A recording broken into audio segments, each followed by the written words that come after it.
개강을 맞이한 서로에게 다시 한번 축복의 박수 보낼까요? 화이팅입니다. 네, 우리 가슴에 손으로 얹고 함께 고백하도록 하겠습니다. 말씀은 하나님의 능력입니다. 말씀은 예수님이십니다. 예수님은 나를 보내십니다. 모든 곳에서 모든 곳으로. 함께 기도하겠습니다. 사랑하는 주님, 성령의 조명하심으로 말씀을 보고 깨닫게 하여 주옵소서. 그리고 깨달은 말씀을 붙들고 삶에서 말씀으로 살아갈 수 있도록 성령님 우리를 인도하여 주옵소서. 예수님의 이름으로 기도드립니다. 아멘. 저는 아파트를 탈 때마다 그 9층에 사시는 아저씨 한 분을 자주 마주합니다. 그러다 보니까 이제 이래저래 인사도 하게 되고, 또 제가 늦게 들어오는 날이면 왜 이렇게 늦게 퇴근했냐고, 고생 많다고 이렇게 격려도 해주시더라고요. 되게 감사하죠. 그리고 이제 지난주 아침에 제가 밖에 이제 나와서 이제 교회를 가려고 딱 나왔는데 그 아저씨도 나와 계시더라고요. 은퇴하신 분 같으세요. 그래서 저를 딱 보시더니 말씀하셨어요. 정문까지 하시는 거예요. 그래서 딱 듣기에 정문까지 태워다 달라는 거구나 했던 거죠. 그래서 저는 그 낯선 그분을 차에 태워드렸습니다. 그리고 같이 정문으로 향해 갔어요. 그래서 왜 가시냐 여쭤보니까 병원 간다 하시고 출근 잘해라 하면서 문 닫고 그냥 가시더라고요. 그래서 그런데 저는 그때 너무 행복했어요. 너무 좋았습니다. 왜 좋았을까 생각해 보니까 사람 냄새가 나서 그런 거더라고요. 그 사람 냄새가 좋아서. 그분은 그냥 전문까지 편하게 가고 싶었던 거였거든요. 그렇지 않나요? 뭐 전문까지 편하게 가고 싶다, 순수한 그 마음. 저는 뭐 태워드릴 거 어려울 거 없다, 태워드려서 모셔드리고 안녕히 가세요. 이게 사람 냄새 나지 않나요? 뭔가 되게 사람 냄새 나요. 서로를 위하는 어떤 관계, 뭐 일면식도 없고 서로 뭐 이해관계도 없지만 그냥 있는 그대로 서로가 만나는 그 관계. 뭐 의심하고 불신하면서 정확히 재고 따지고 뭐 경쟁하려는 세상의 풍조와는 어떤 전혀 다른, 세상의 그 풍조 속에서 맡을 수 없는 그 냄새, 사람 냄새. 이게 전 너무 좋더라고요. 그래서 사람 냄새를 굉장히 좋아해서 이제 뭐 그 톨게이트 지날 때나 뭐 감사합니다, 안녕하세요 막 인사하고, 편의점 가서도 수고하세요 하고, 그 냄새가 너무 좋으니까. 성령의 공동체가 바로 그 사람 냄새 나는 곳이었습니다. 이 베드로와 요한이 감옥에서 풀리고 난 뒤 나라와 민족을 위해서 기도하던 공동체가 성령 충만한 공동체였죠. 말씀을 보면은 이 성령 충만한 공동체는 두 가지 특징을 가집니다.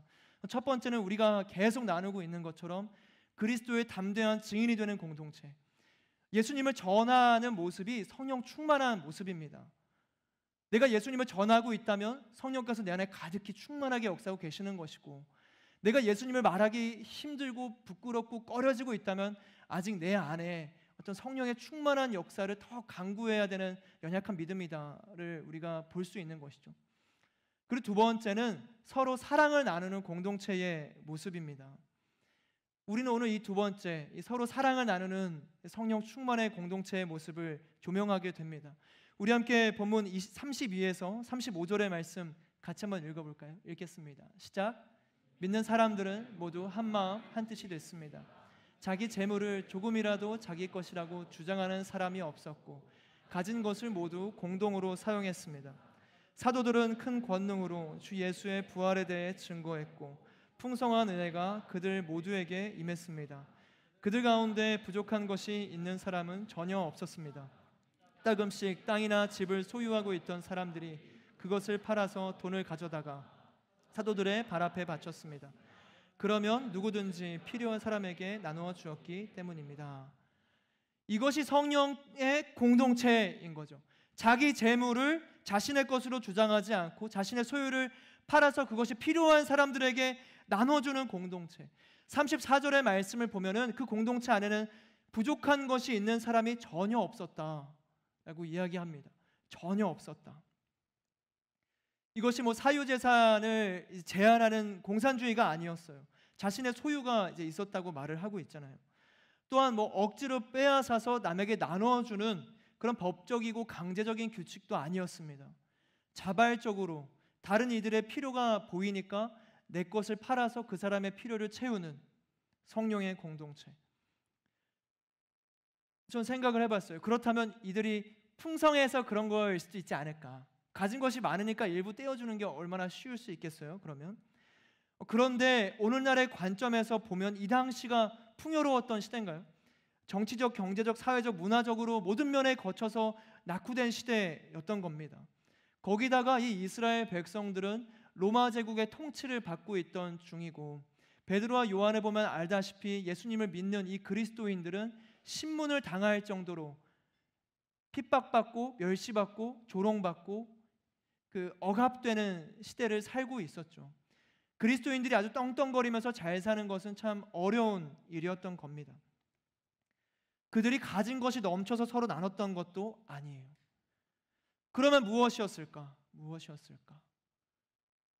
그들에게는 물질에 대한 자유함이 있던 겁니다. 물질에 대한 자유함. 사랑하는 우리 하늘 여러분, 저는 저와 여러분이 물질에 대한 자유함을 얻기를 주님의 이름으로 축복합니다. 이 물질로부터 자유로운 마음, 손에 가득 쥐려는 욕심이 무너지기를 주님의 이름으로 축복합니다. 그것이 성령의 역사예요. 내가 잘 먹고 잘 살고 손에 가득 쥐고 부유해지고 풍요로워지고 풍성해지고 내가 떵떵거리는 사람이 되고 싶다. 이 마음은 절대로 하나님이 주시는 마음은 아닙니다. 라고 말하지만 그게 어디 쉽나요? 그렇지 않아요? 저도 이제 수중에 돈이 없었을 때가 있었거든요. 학창 시절에 용돈 받아서 생활할 때 뭐 아시는 분 아시겠지만 제가 열심히 술을 마시던 시절이었거든요. 그래서 술을 너무 많이 마시다 보니까 한 15일 지나고 나면은 용돈이 거의 다 없는 거예요. 맛있는 거 막 많이 먹으러 다니고 친구들이랑 자주 놀다 보면 돈이 없는 경험 하시잖아요. 그게 그렇게 불안한 거죠. 돈 없을 때 불안하지 않나요?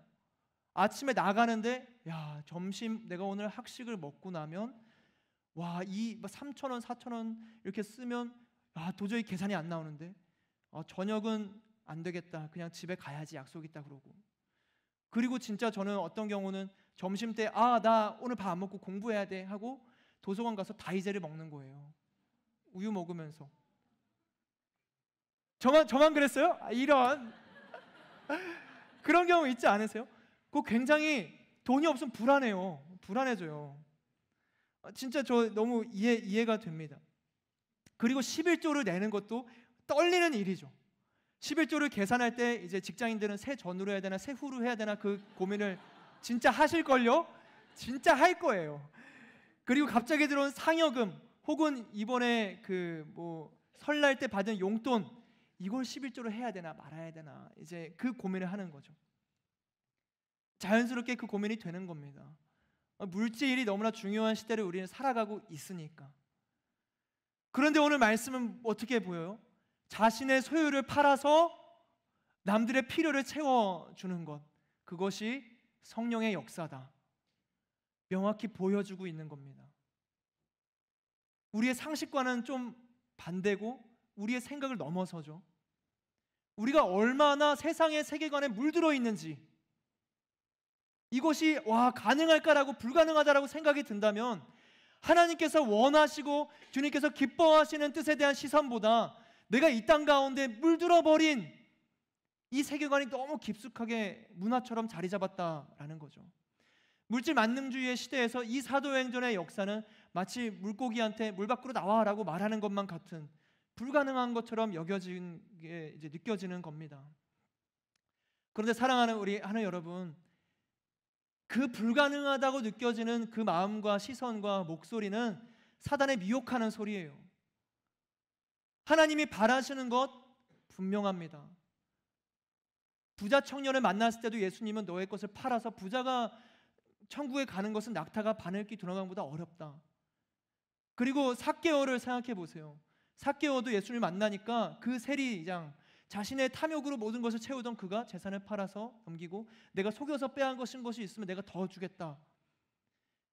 주는 것, 베푸는 것, 그것은 성령의 역사입니다. 우리는 돈으로 창조되지 않았어요. 당연한 거죠. 당연하죠. 그리고 물질이 우리를 영원으로 인도하지도 않습니다. 당연하게 들리죠. 그런데 돈과 물질을 우리는 왜 놓지 못하는가? 왜 놓지 못하는가? 오늘의 말씀 속 이 성령 공동체의 모습은 오늘날 우리에게 엄청난 도전이 됩니다. 도전이 돼요. 자신의 것을 다른 이에게 필요에 따라 아낌없이 나눠주는 그런 사람 되실 수 있겠어요? 그들은 어떻게 그럴 수 있었을까? 오늘 말씀을 보면은 그 힌트가 있습니다. 바로 이 세상이 설정한 물질의 위치를 재조정하는 역사가 있었기 때문에 그렇거든요. 우리 함께 34절, 35절, 37절의 말씀을 같이 읽도록 하겠습니다. 시작. 그들 가운데 부족한 것이 있는 사람은 전혀 없었습니다. 이따금씩 땅이나 집을 소유하고 있던 사람들이 그것을 팔아서 돈을 가져다가 사도들의 발 앞에 바쳤습니다. 그러면 누구든 필요한 사람에게 나눠주었기 때문입니다. 37절. 그 사람이 자기 밭을 팔아서 그 돈을 사도의 발 앞에 갖다 놓았습니다. 여기서 반복되는 한 가지 표현, 35절 한번 보시겠어요? 35절의 말씀 보면 사도들의 발 앞에 바쳤습니다. 37절. 그 사람이 자기의 밭을 팔아서 그 돈을 사도들의 발 앞에 갖다 놓았습니다. 사랑하는 우리 하나님 여러분, 이것을 반드시 기억하기를 원합니다. 물질의 위치는 어디에 있었어요? 발 앞에였어요. 발 앞에. 발 아래에 두는 겁니다. 물질은 발 앞에. 따라해 볼까요? 물질은 발 앞에. 물질은 발 앞에. 잘하시는데요? 많은 사람들이 이 물질의 위치를 머리 위에 두고 있는 거예요. 머리 위에. 물질로 대변되는 돈이나 권력이나 이 명예들을 자기의 인생의 주인으로 삼는 겁니다. 물질이 사람의 머리 위에 자리 잡으면 그 물질의 통치 아래에 있는 사는 사람들은 비인격적인 물질의 통치를 받는 거죠. 그 물질이 내 머리 위에 있으니까 비인격적인 그 물질의 노예가 되는 겁니다.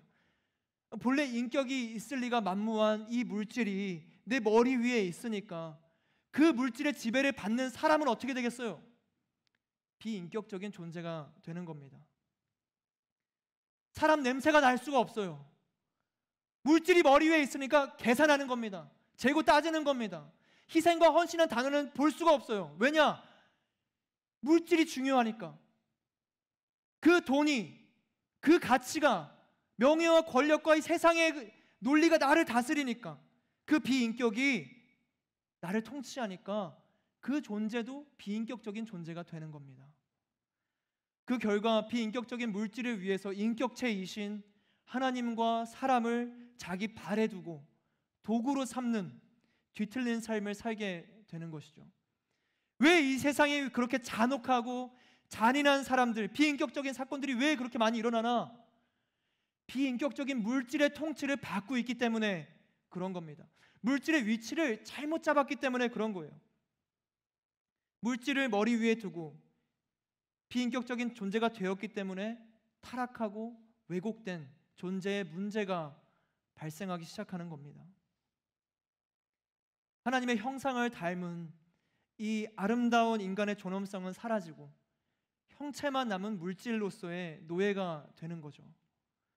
예수님은 말씀하십니다. 마태복음 6장 24절의 말씀을 보면 아무도 두 주인을 섬기지 못한다. 한쪽을 미워하고 다른 한쪽을 사랑하거나 한쪽을 중히 여기고 다른 한쪽을 무시할 것이다. 너희가 하나님과 재물을 함께 섬길 수 없다. 재물은 만몬이죠. 만몬. 물질은 만몬이고 만몬은 사단의 권세와도 같습니다. 그리고 말씀하시죠. 함께 섬길 수 없다. 하나님과 물질 중에 하나님을 선택할 수 있는 하나님의 자녀가 되기를 주님의 이름으로 축복합니다. 우리가 그렇게 살아가야 되는 거예요. 그리고 우리가 외운 말씀이 있죠. 이스라엘아 들으라. 시작. 에라 들으라. 내 하나님. 하는 사람이 있어요. 와, 저는 하실 거라고 생각 못했는데 대단하신데요. 이스라엘아 들으라. 내 하나님 여호와는 오직 유일한 여호와이시니 너는 마음을 다하고 뜻을 다하고 힘을 다하여 내 하나님 여호와를 사랑하라. 오직 유일한 하나님 여호와, 그 한 분을 사랑하라. 두 주인을 섬기지 말라. 하나님만 사랑해라. 그리고 그 또 외운 말씀이 있잖아요. 바알이 만약 하나님이면 그를 따를 것이고 너희가 하나님을 또 따르면 하나님을 따르라. 그 바알과 하나님 사이에서의 선택하라라는 그 말씀, 다 연결되고 있는 거예요. 우리는 하나님을 믿고 하나님을 따르는 사람들입니다. 솔로몬은 말하죠. 헛되고 헛되니 헛되고 헛되도다. 그는 어떤 사람이었나요? 솔로몬 왕. 말씀을 보면 이 이스라엘 왕으로서의 솔로몬은 아주 거대한 부를 축적했던 사람이었거든요.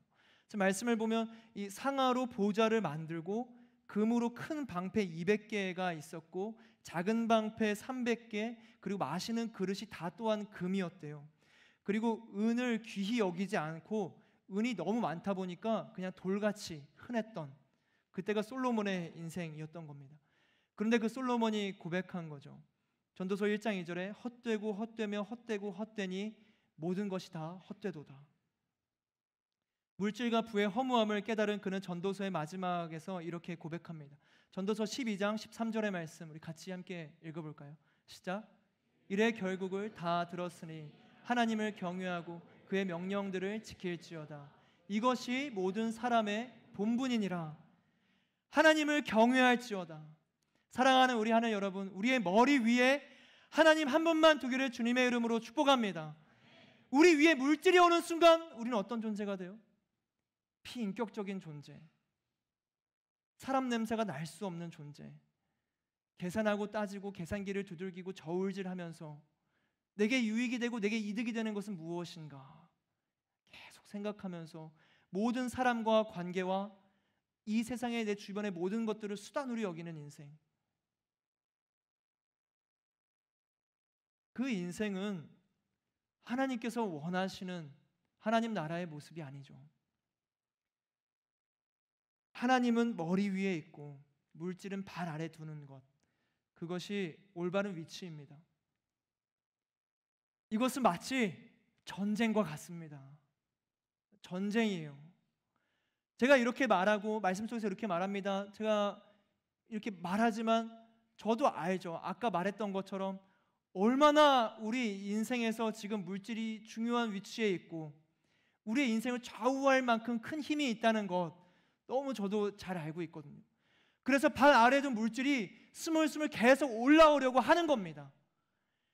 이 물질이 올라오면 마치 엘리베이터처럼 계속 이렇게 물질이 올라오면 하나님이 내려가게 되는 거죠. 전쟁입니다. 내 내면 안에서 그 전쟁이 계속 일어나고 있지 않나요? 돈을 벌어야 되고 내가 잘 살아야 되고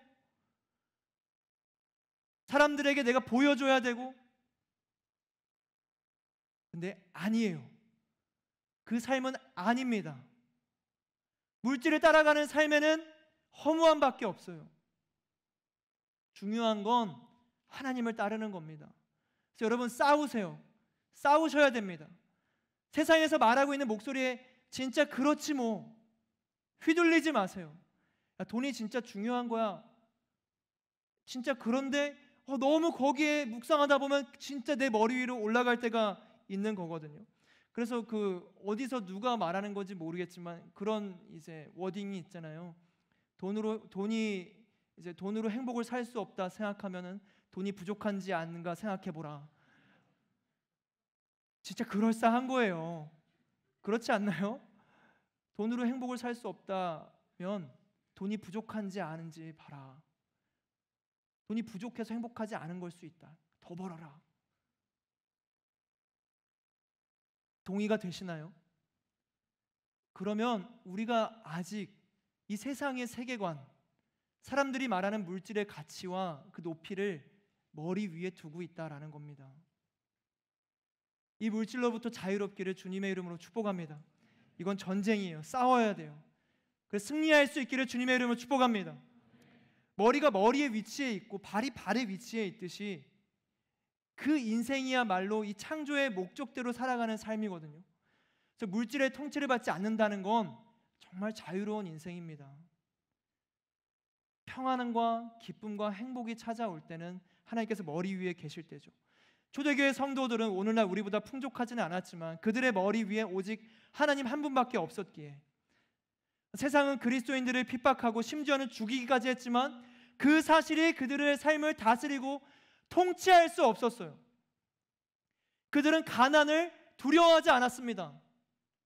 그들은 빈곤함을 부끄러워하지도 않았어요.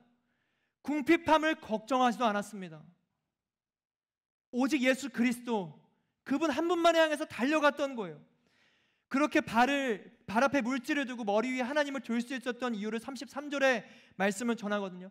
우리 33절 한번 읽도록 하겠습니다. 시작. 사도들은 큰 권능으로 주 예수의 부활에 대해 증거했고 풍성한 은혜가 그들 모두에게 임했습니다. 그들에게는 예수의 부활에 대한 믿음이 있었던 겁니다. 풍성한 은혜가 있었던 겁니다. 그렇기 때문에 세상의 물질에 매이지 않을 수 있는 힘을 얻었던 거예요. 이 땅의 실존에 대해서 걱정하지 않았습니다. 영원한 삶에 대한 믿음이 있으니까요. 그게 내 삶을 다스리니까. 하나님의 사랑, 그 영원한 통치하심이 내 인생과 함께 할 것이고 예수님이 부활하심으로 인해서 나를 영원으로 인도하실 거다라는 그 강력한 믿음이 있기 때문에 그들은 두려워하지 않았습니다. 물질에 대해서도 담대해졌던 거예요. 물질에 대해서 담대해지십시오. 돈 앞에서 담대해지세요. 여러분을 쥐고 흔들려는 이 물질의 세력들 가운데에서 여러분 담대해지십시오. 돈이 주는 불안함으로부터 여러분 승리를 선포하고 거절을 선포하세요. 담대해지는 겁니다. 무엇으로요? 하나님께서 채우실 것이라는 믿음으로요. 그리고 혹여 이 땅에서 풍족한 채워짐을 경험하지 못해도 괜찮습니다. 그것이 여러분의 믿음의 고백이 되기를 바라요. 내가 잘 살지 못해도 괜찮습니다. 내가 부자가 되지 않아도 괜찮습니다. 내가 풍성하고 남들이 사는 만큼의 부유함을 경험하지 못해도 괜찮습니다. 오직 예수 그리스도를 믿는 믿음을 잃어버리지 않게 하여 주십시오. 그 믿음의 고백, 그게 성령께서 주시는 믿음 아니겠어요? 사랑하는 우리 하늘 여러분, 우리는 계속 예수 그리스도에 대한 부활을 들어야 합니다. 은혜 가운데 거해야 합니다. 그렇지 않으면 이 전쟁에서 우리는 또 패배해요. 이 말씀이 없으니까, 하나님의 마음과 뜻을 잃어버리고 잊어버리니까. 예배의 자리를 지키십시오. 그리고 매일 큐티를 하는 겁니다. 하늘길을 따라가면서 말씀 가운데 거하세요. 오늘 우리가 외웠잖아요. 주의 말씀은 내 발의 등이요 내 길의 빛이니이다. 그 고백이 우리의 심령의 중심에 있다면 우리가 두려워할 것이 뭐가 있나요? 주님의 말씀이 나를 인도하시는데. 그렇게 물질과 하나님의 위치가 재조정되는 겁니다. 온전하게 정리되는 겁니다. 다 그런지 모르겠지만 그 집과 방만 봐도 알잖아요. 정리를 하루라도 안 하고 며칠 안 하면 얼마나 더러워져요. 너무 신기하더라고요. 그 신기하지 않아요? 저 분명히 내가 깔끔하게 치웠는데 어느 날 눈 떠보면 또 더러워져 있는 거예요. 너무 신기하다. 너무 신기하다. 진심 같죠? 진심이에요. 집에 또 정리해야 돼요. 신기하다. 잠깐 정리 안 하면 양말이 책상 위에 있고 옷이 소파 위에 있고 쓰레기가 땅바닥에 있는 거예요. 제 자리를 못 찾게 되는 거죠. 물질과 하나님의 위치를 날마다 정리할 수 있기를 주님의 이름으로 축복합니다. 정리하세요. 정리하세요. 물질을 발 아래. 물질은 어디예요? 하나님은 어디에? 머리 위에. 그러면 돼요. 그러면 돼요. 우리가 하나님께서 허락하시는 이 관계를, 이 위치를 온전하게 정리할 때 우리 가운데 풍성한 은혜와 부활의 감동이 온전하게 경험될 줄로 믿습니다. 그리고 할 수 있는 건 무엇이냐? 초대교회와 같이 주변에 이제 나누는 거예요. 내가 있지 않으면 못 나누잖아요. 나누는 겁니다. 소유를 나누고 믿음을 나누고 마음을 나누십시오. 여러분의 이제 삶에서 이제 직장을 갖고 이제 점점 이제 사회인이 되다 보면 여러분 가운데서도 어떤 이제 물질이 축적이 되겠죠. 그럴 때 여러분 꼭 나누기를 원합니다. 헌금을 소홀히 하지 마세요. 그건 훈련이거든요. 11조를 지금부터 훈련하시고 용돈도 11조를 내고 모든 것에 대해서 이 물질이 하나님의 것이다 고백하는 마음으로 헌금하시는 겁니다. 우리가 지금 이 공간에서 이렇게 예배할 수 있는 건 사실 우리 멘토님들 뿐만 아니라 모든 성인 성도님들의 정말 그 전심 어린 마음의 헌금이 있기 때문에 우리가 있는 거거든요. 서울에 지금 이 공간에 우리가 이 조명과 이 음향과 이 시스템과 이 의자와 이 모든 것을 우리의 헌금으로 한다? 우리는 안 되는 거예요. 그런데 우리의 믿음의 선배들이 우리를 사랑하는 마음으로, 교회를 사랑하는 마음으로 자신의 물질을 구별해서 주 앞에 드렸고 그 드림으로 인해서 우리가 지금 예배하고 있는 거거든요. 그런데 만약 우리가 주님께 물질을 드리는 이 훈련이 지금부터 준비되지 않는다면 나중에 우리가 기성세대가 되면 어떻게 되겠어요? 무너지는 겁니다, 교회가. 지금부터 훈련하셔야 돼요. 오늘의 교회가 헌금을 이제 강요하지 않기로 이제 위키피디아에 뭐 헌금을 내지 않는 강요하지 헌금 시간이 없습니다. 막 이게 장점으로 있더라고요. 예, 진짜 많은 분들이 그걸 장점으로 생각하세요. 저도 너무 좋다고 생각하는데 하나님께서는 우리 가운데 허락하신 이 물질 그것을 주님께 드리는 이 고백을 받기를 기뻐하십니다. 헌금할 수 있는 저와 여러분 되기를 주님의 이름으로 축복합니다. 11조를 아까워하지 마세요. 혹여나 이제 지금 약간 걱정되는 건 아직 교회 오랜만에 나오고 처음 나오고 혹여 이제 믿음의 어떤 생활을 이제 막 시작하신 분들께 이것이 어떤 돈 내라는 강요처럼 들리지 않기를 바래요. 여러분 돈 내셔도 제가 더 올라가는 뭐 그 사례가 있거나 그런 건 아니거든요. 진짜 교회를 위하는 마음으로 말한 거니까 오해 없기를 바랍니다. 그렇게 나누는 거예요. 마음을 나누고 물질을 나누고 소유를 나누고 믿음을 나누는 것. 그것이 성령의 역사입니다. 우리는 마지막으로 그렇게 살아갔던 한 인물을 이제 만나게 되거든요. 우리 36절과 37절의 말씀 같이 보시겠습니다. 시작. 키프로스 출신인 요셉이라는 레위 사람이 있었습니다. 사도들은 그를 바나바라고도 불렀는데 바나바는 위로의 아들이라는 뜻입니다. 그 사람이 자기의 밭을 팔아서 그 돈을 사도들의 발 앞에 갖다 놓았습니다. 오늘의 말씀을 보면 이 소유를 바쳤던 수많은 초대교회 성도들의 이름이 밝혀진 사람이 아무도 없습니다. 그들이 자기의 소유를 팔아서 부족한 사람들에게 주고 필요에 따라서 나눠줬다. 이제 이 말씀만 이제 이름이 없거든요. 그런데 그런 삶을 살 수 있었던 것은 그들이 자신의 이름을 위해서 냈던 것이 아니라 주님께서 주신 이 사랑과 이 물질에 대한 감사로 은혜 베풀어 주셨기 때문에 찬송하고자 드렸던 것이죠. 그래서 이 물질에 누가 줬는지에 대한 이름은 나오지 않는 겁니다. 하나님이 받으시고 하나님 나라를 위해서 쓰이는 것이니까. 그런데 한 인물이 나옵니다. 이 바나바라는 인물이에요. 바나바. 왜 하나님께서는 이 말씀의 공간에 이 한 사람의 이름을 유독 남겨두셨을까? 하나님은 그를 통한 이 하나님 나라의 확장을 대표적으로 보여주시고자 했기 때문인 것 같습니다. 아시다시피 신약의 대부분을 써내려간 사람이 누군가요? 바울이죠.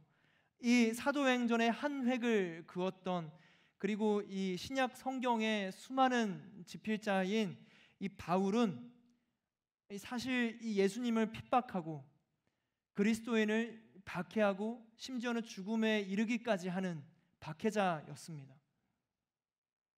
그러던 그가 예수님을 만나고 이제 회심하거든요. 그 다음에 어떻게 됐는지 아시나요? 바울이 예수님 만나고 회심한 다음에 고향 땅 다소로 갑니다. 그리고 다소에서 무려 13년을 칩거 생활을 해요. 바울의 회심과 바울이 그리스도의 담대한 증인으로 살아가는 그 중간의 공백이 무려 13년이나 됩니다. 하나님 앞에서 부끄러운 인생, 예수님을 알아보지 못하고 오히려 그 반대편에 서 있던 자신의 삶에 대한 자책과 절망함으로 13년을 숨어서 살았던 거죠. 부끄러우니까. 그 인생이 자신이 실패자와 같으니까. 그런데 그 바울을 새로운 길로, 목회자의 길로, 복음 전도자의 길로 이끌었던 한 사람이 있는데 그가 바로 바나바입니다. 13년의 절망의 시기에서 구해줘서 하나님 나라를 향해 가게 하고 복음의 일꾼이 되게 한 사람이 누구였는가? 바나바였다라는 거예요. 위로의 아들 바나바. 그는 한결같은 사람이었습니다. 오늘 우리가 보는 초대교회에서 자신의 소유를 나누는 사람, 자신의 밭을 팔아서 사람들에게 나눠줄 수 있는 그런 사람이었다면 이후의 삶에서도 마음을 나누고 하늘의 위로를 전해주던 사람이었습니다. 하나님께서는 이 바나바의 사랑을 통해서 우리에게 나누는 삶을 가르쳐주고자 하시는 거예요. 소유를 나눈다라는 것은 물질만 나누는 게 아니거든요. 생각해 보세요. 헌금을 할 때도 뭐 100만 원이 생겼어요. 10만 원 냈으니까 됐다. 예스. 숙제했다. 이게 헌금이 아니잖아요. 주님께서 얘기해 주신 이 100만 원의 돈 중에 10만 원을 주 앞에 드립니다. 이 10만 원이 정말 주님의 나라에 합당하게 쓰임받게 해주세요. 간절히 바라고 기도하는 그 마음, 10만 원뿐만 아니라 나머지 90만 원도 하나님의 물질이니 주님의 나라를 위해서 내가 또 이거 어떻게 잘 사용할 수 있을까? 주님 내게 지혜를 주세요. 이 마음이 진짜지 않겠어요? 누군가에게 소유를 줄 때 불쌍하니까 너 가져. 이게 성령의 역사겠습니까? 이 물질보다 더 큰 마음, 이거밖에 줄 수 없음에 미안해하면서 그를 위해서 오히려 물질보다 더 큰 기도의 시간을 그를 위해서 쏟는 것, 그게 진짜 사랑 아니겠어요? 바나바는 그 삶을 살았던 겁니다. 밭을 판 게 중요한 게 아니에요. 왜 팔았는가? 누군가에게 정말 위로가 되고 싶은 삶을 살고 싶으니까. 물질만 주는 게 아니라 마음을 주고 싶으니까, 하나님의 사랑을 전해주고 싶으니까. 바나바는 그런 사람이었습니다. 바울에게 밭을 파는 그 마음으로, 자신의 전 재산을 파는 마음으로 바울에게 찾아가서 자신의 마음을 전해줬던 거죠. 13년 동안 얼마나 자책하고 좌절하고 절망하고 있었겠어요. 13년 동안 동굴 속에 갇혀있던 사람을 꺼내는 것이 간편했겠습니까? 가자 한마디로 끝났겠어요? 계속 찾아가고 위로의 말을 건네고 말씀을 전하고 위로하고 하나님의 사랑을 전하고 권면하고 먹여주고. 바나바는 그렇게 바울을 이끌어낸 겁니다. 그리고 바울은 우리가 알다시피 복음을 증거하는 하나님의 일꾼이 되죠. 그 시작점이 어디였어요? 바나바였고, 바나바는 자신의 것을 나눠줄 수 있는 사람이었습니다. 내가 가지고 있는 것을 줄 수 있는 사람이었어요. 사랑하는 하는 여러분, 내가 할 수 있는 만큼 나누는 겁니다. 전 재산을 바치라 이런 게 아니에요. 과부의 두렙돈을 바치는 마음으로 정말 주님 것을 내가 주님께 드립니다. 할 수 있는 것대로. 여러분의 위로의 마음, 사랑의 마음, 여러분의 믿음을 나눠주세요. 우리 공동체 안에 여러분의 사랑을 나눠주세요. 그리고 여러분의 가족과 지인들에게 나눠주는 겁니다. 예수님께서는 마르지 않는 샘물이라 하셨잖아요. 우리가 따르는 예수님, 우리가 품고 있는 예수님은 마르지 않는 샘물이시거든요. 나눠줘도 마르지 않는다는 겁니다. 마르지 않는 샘물로 다가오시는 것은 나 혼자 풍성히 마시라고 하는 게 아니에요. 예수 그리스도의 사랑은 마르지 않을 테니 안심하고 나눠줘라. 안심하고 나눠줘라. 그것이 성령의 역사입니다. 우리 하늘은 이 그리스도의 담대한 증인이 되기 위해서 3월 한 달 동안 뒤에 보시는 것처럼 이 액츠 나우의 비전을 품고자 합니다. 액츠 나우, 사도행전의 역사를 지금 행하는 겁니다. 우리 오늘의 교회 액츠 29, 사도행전 28장에서 끝나지만 29장의 역사를 써내려 가자 외치잖아요. 그런데 언제 써내려 갈 거예요? 언제 써내려 갈 겁니까? 그리스도의 담대한 증인이자 외치는데 언제 증인이 될 거예요? 내가 외치면 증인이 되는 건가요? 전해야겠다 결단하면 전해지고 있는 건가요? 아닙니다. 지금 행해야 돼요. 사도행전의 역사는 나중으로 미루는 것이 아닙니다. 다음으로 기약하지 마세요.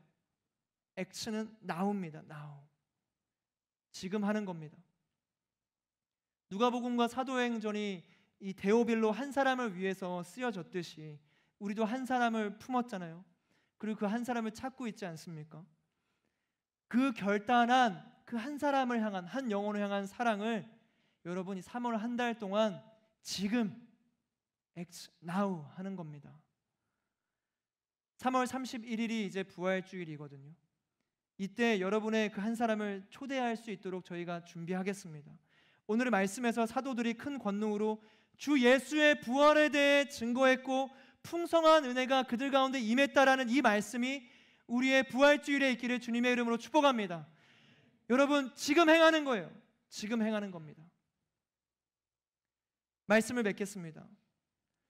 저는 그 마트를 갈 때 굉장히 그 묘한 기분을 느껴요. 어느 마트를 가든지 먹거리들이 수없이 쌓여 있는 거예요.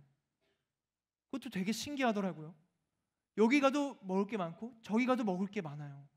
어떤 마트고 이제 한두 개밖에 안 남았다 하는 경우를 많이 못 봤어요. 그러면서 동시에 생각이 드는 거죠. 저렇게 마트에 많은 먹거리들이 쌓여 있는데 왜 이 세상에는 가난과 기근과 굶주림이 아직도 존재할까? 너무 신기한 거예요. 그러면서 동시에 이제 드는 생각은, 근데 내가 아무리 이런 생각 가져봤자 내게는 이것을 해결할 수 있는 힘이 없구나. 그걸 깨닫는 겁니다. 어느 누구도 한 개인이 세상의 모든 필요를 채울 수가 없습니다.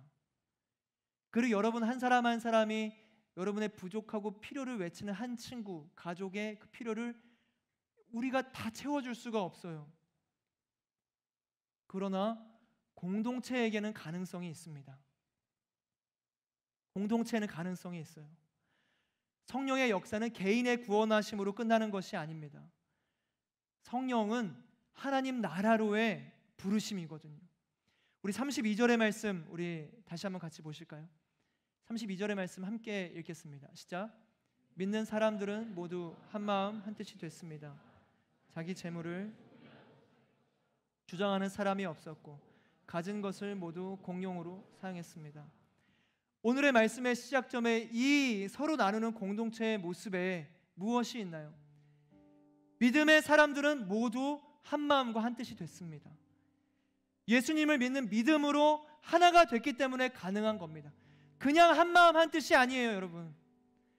우리가 같이 한 마음 한 뜻 되자, 우리는 하나야, 구호가 아닙니다.